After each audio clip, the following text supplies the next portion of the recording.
magugustuhan, gaano ba ka-kriminal si Pastor Kibuloy?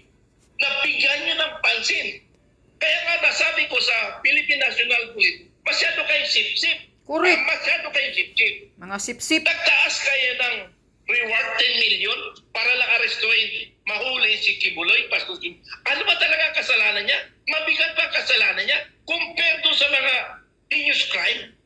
Iyan ang sentimiento ni Philippine Army Retired Colonel Segundo Metran sa nakita nitong panggigipit ng pamahalaan laban kay Pastor Apollo C. Kibuloy.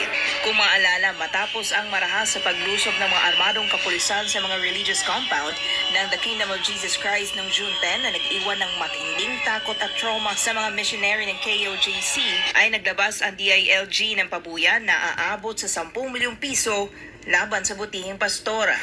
Ang naturang halaga ay una na rin pinalaga ng KOJC dahil nilalagay nito sa peligro ang buhay ng butihing pastor, gayong hindi pa naman ito napapatunayang guilty sa mga inimbentong akusasyon laban sa kanya. Dagdag pa ni Metran, napakaraming problema na ang kinakaharap ng bansa na dapat na mas pagtuunan ng pansin ng gobyerno kaysa sa paghabol sa butihing pastor na kilalang lumalaban sa komunistang teroristang grupo ng CPP-NPA-NDF.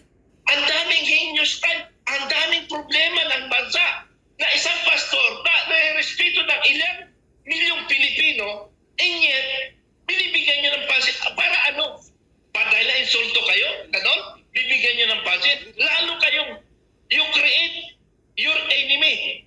Lalo nyo dinadagdagan ng kalaban. Hindi nyo matanggap na ganon ang si Pastor Kibuloy. Bukod naman sa panggigipit kay Pastor Apollo, nagpaabot din ng sentimiento si Metran sa Sunshine Media Network International o SMNI na patuloy ring ginigipit at sinisikil ng Administrasyong Marcos Jr. Para sa Diyos at sa